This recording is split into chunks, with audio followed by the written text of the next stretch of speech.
Good morning, everyone. Welcome back to the Namaste experience here at Namaste Village in beautiful Ajijic, Mexico.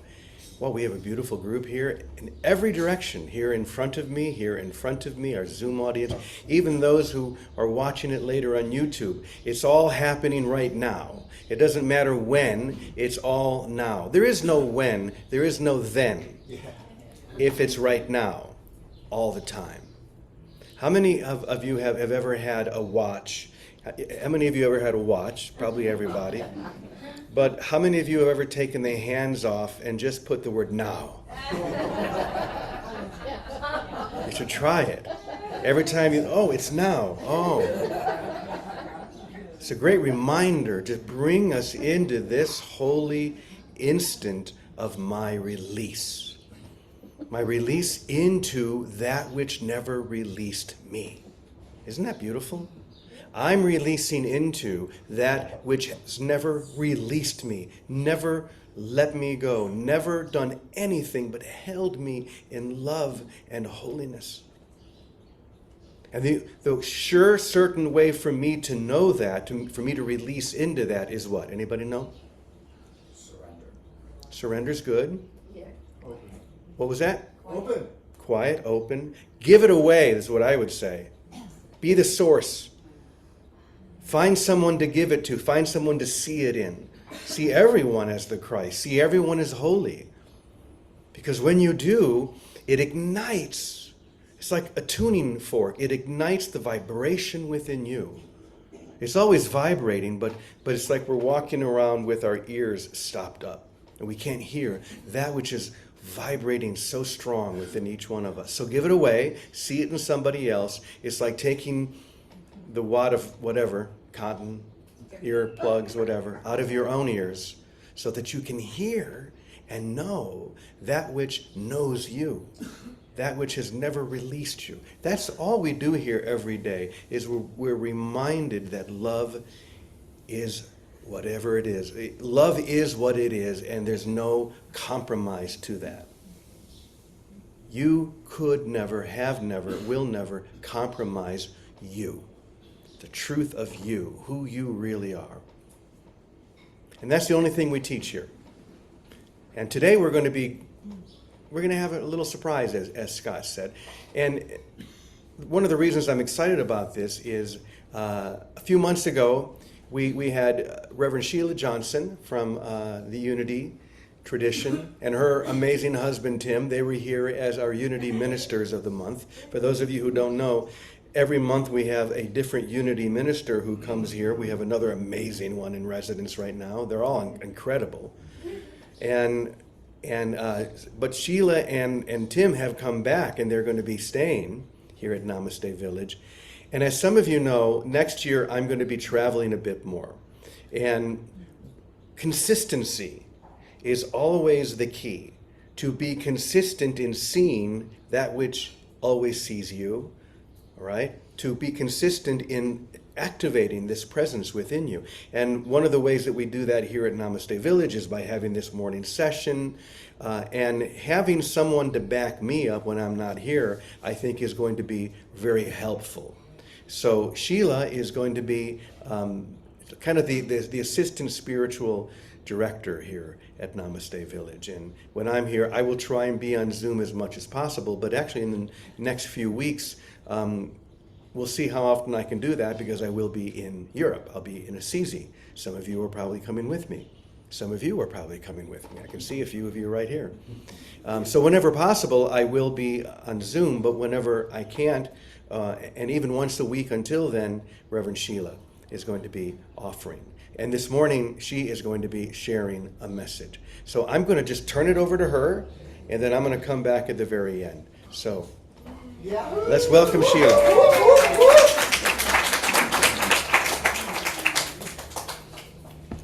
Indeed, I feel so honored to be able to serve in this way. Wow, this is different, seeing you all from up here. How did you know? I just told you this morning what my topic was, and you spoke to it. I did? Da, da, da, da, da, da. Wow. Well, it's delightful to be here and serve in this manner, and I've been told by a very wise person that maybe I should give you a little idea of who I am in case you don't. So, in the interest of time, I'll give you a couple of tidbits just to whet your appetite. I was born in West Virginia. I'm a hillbilly. In a real poor, uneducated family, real fundamentalist religion. Lots of preachers in my heritage, teachers, and musicians, bluegrass musicians, good ones. But there was, and I was always a spiritual kid, a scrawny, little stringy white hair, but I was always spiritual, and I always questioned, which my parents didn't like very much. But there was a fire in my belly, and I don't know where that comes from, but I at some point moved to California, went back to college, and I became a college psychology professor and a counselor at the college. Okay, so my husband likes to say that be careful when Sheila's coming close because she's a psychologist and a minister. Not only is she judging you, but she's analyzing you. Stay away from me.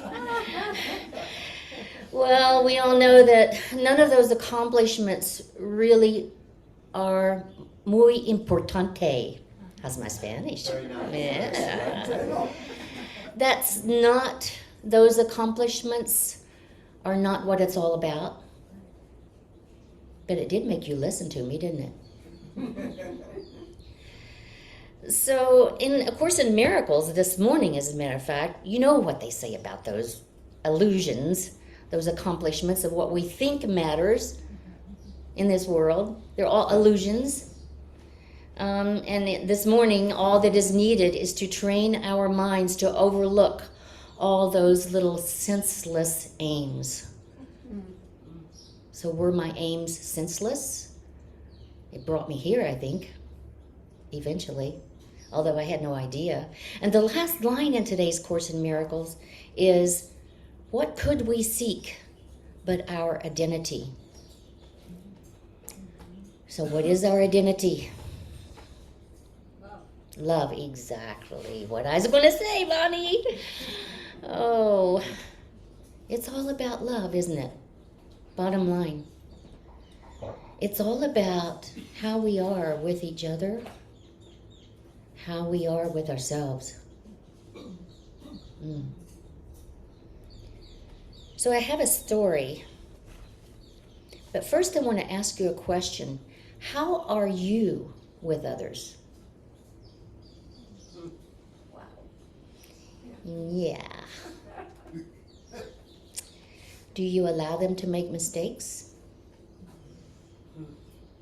And are you tolerant of their mistakes and their misgivings, their error of their ways? Are you forgiving with others?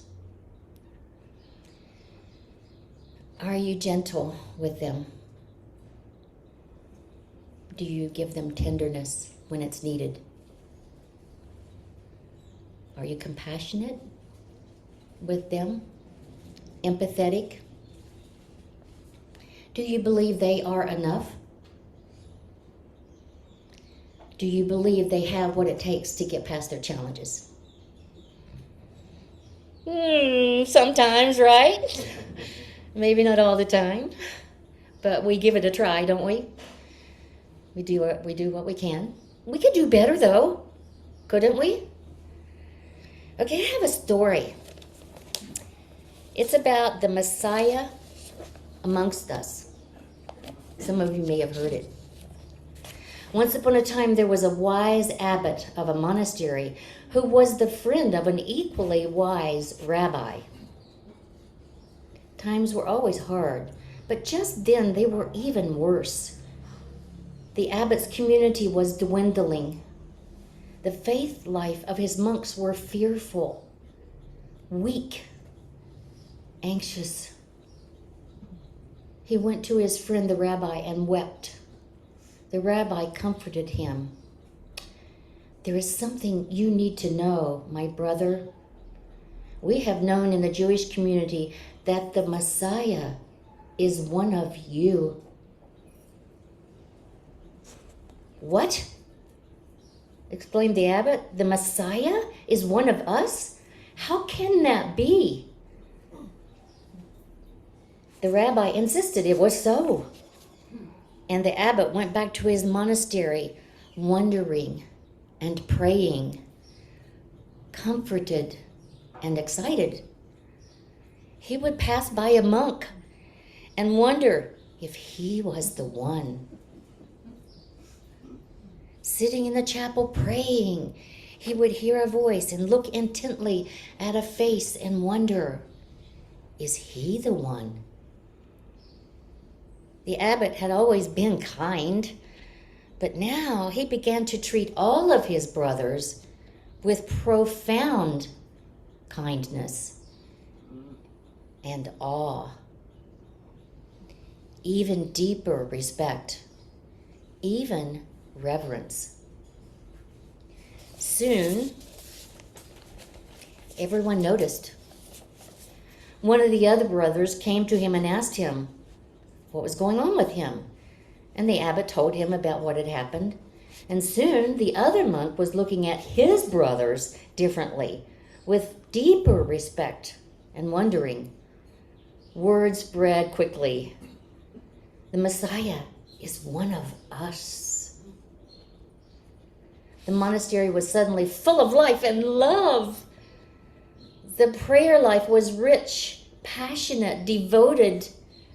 Services were alive and vibrant, and soon surrounding villagers started coming to the services, listening, watching intently what's going on here. Many joined the community of monks, and after they had taken their vows, they were told the mystery, the truth that their life was based upon, the source of their strength, the richness of their life together. The Messiah is one of us. The monastery grew and expanded. The monks grew in wisdom and grace before each other and in the eyes of God. And they say still that if you stumble across this place, I added that, where there is life and hope and kindness and graciousness, that the secret is still the same. The Messiah is one of us.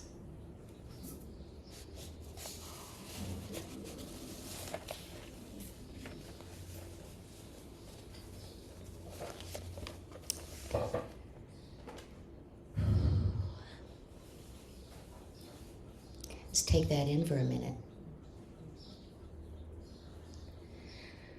Now I want to ask you another question that's too often neglected, and that is, I asked you how you are with others, but now I want to know how you are with yourself. Do you allow mistakes? I had an ex-husband who used to say, "What is wrong with you?" And I go, "I made a mistake." Does that mean something's wrong with me? We all make mistakes, right? Do you allow that in yourself? Are you tolerant and forgiving of yourself when you do make a mistake? Are you gentle with yourself? And do you give yourself tenderness when you need it? Are you compassionate with yourself? Do you give yourself empathy? Do you believe you are enough? Do you believe you have what it takes to get through your challenges in life? You got what it takes. So when we come from that deeper spiritual center, I mean, we talk about love in this earthly realm, And it's beautiful, isn't it? I mean, we go to a romantic partner and we hold hands and we express our love, and isn't that a beautiful thing? And we look outside ourselves for that love in things and people and places, and at some point it falls short. Doesn't it always fall short? It's just like it's never enough. Like there's a yearning. There's got to be something more. You know that, don't you? Yeah. James just talked about it yesterday, I think.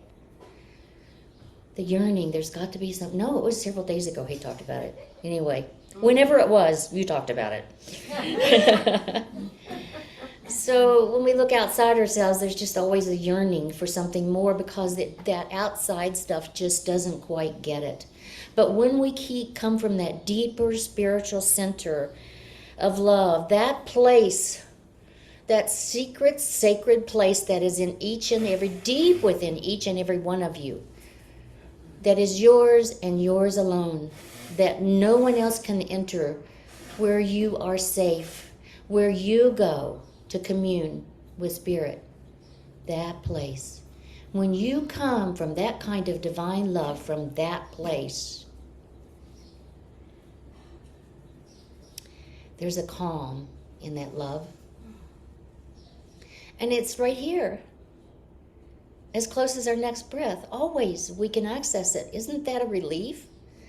That when the storm around us rages, when people around us are getting triggered, and when we're getting triggered, yeah. Oh, I doubt that you do. No, we're perfect. Oh, those triggers, right? And when the storm around us rages, we can go to that calm anytime. It's right there. When we come from that divine, sacred space, deep within. On the daily word today, it says the divine love is unlimited. There's no yearning for more than that. So when we think of ourselves and others as love, as love. So what I mean is embody love. Think love. Live love. Feel love. Exude love. Radiate love. Infuse love in all, in everything, in everybody, in yourself. Infuse it. Be rooted in love, like a big oak tree, expansive, and its roots are mired deep in the earth. Rooted in love, steadfast in love. Live in love such that it permeates you, it permeates your whole life.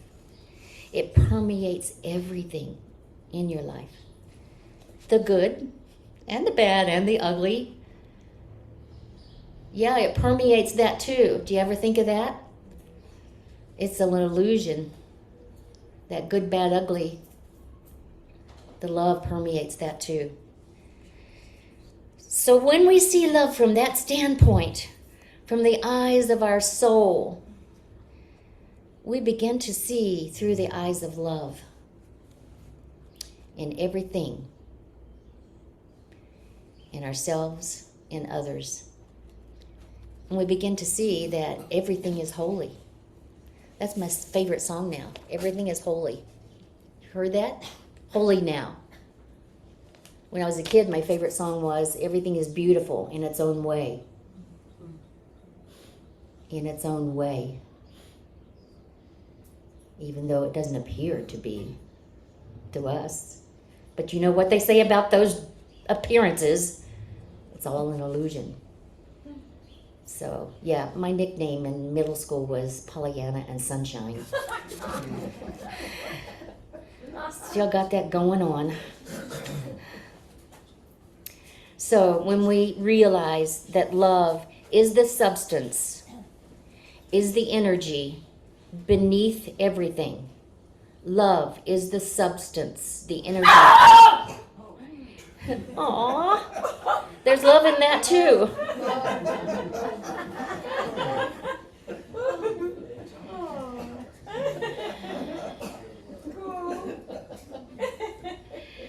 Love is the substance behind everything, beneath everything, running through everything, underlying everything, supporting everything.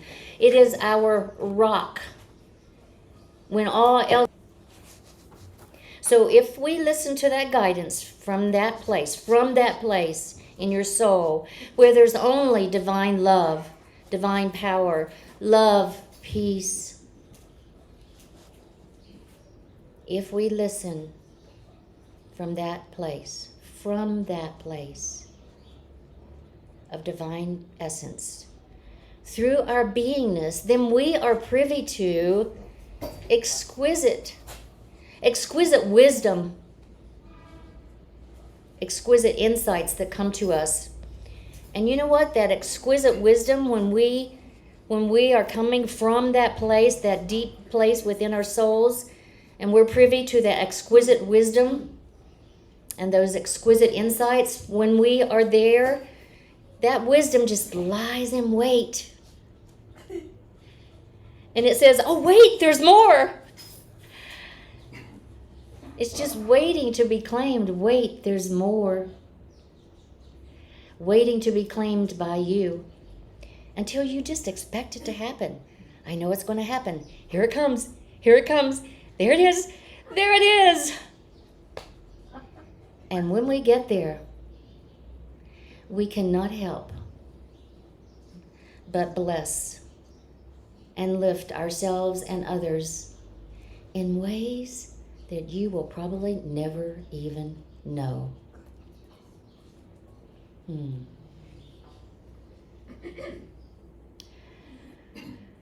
So, richest blessings to each and every one of you, and may peace be upon you.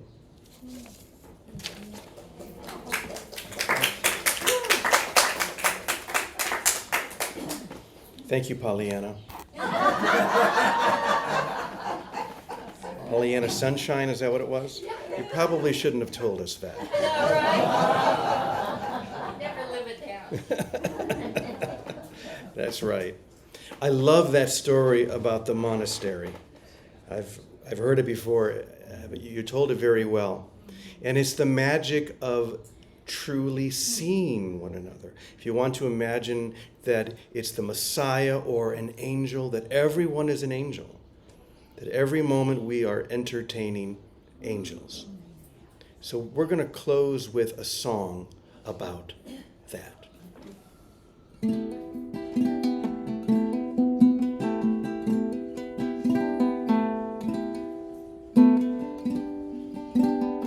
I'm entertaining angels.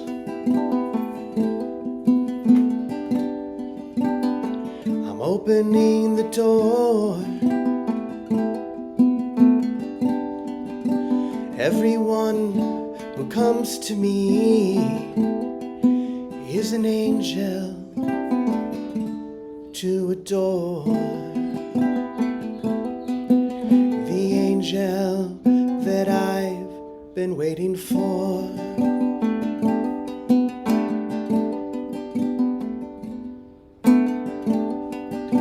Every child that comes to me, I feel the heavens unfold, and every smile I welcome there is an angel that I can hold. The angel that I've been waiting for.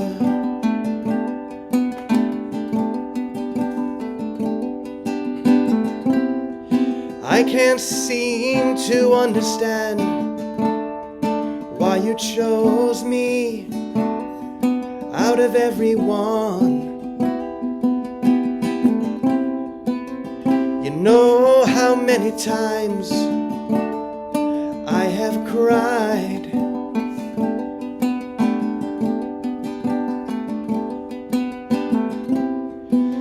But every time I look around, I see that you're the only one, an angel straight from heaven by my side. And this angel straight from heaven, I won't deny.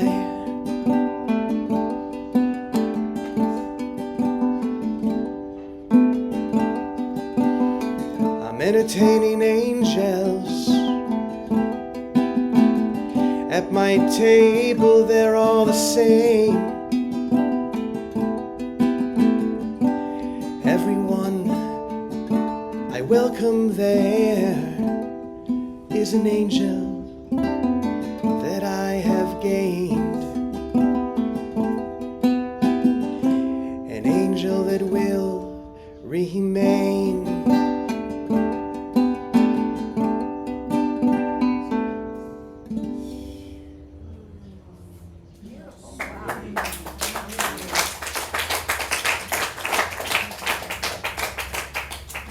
So let's put this into practice.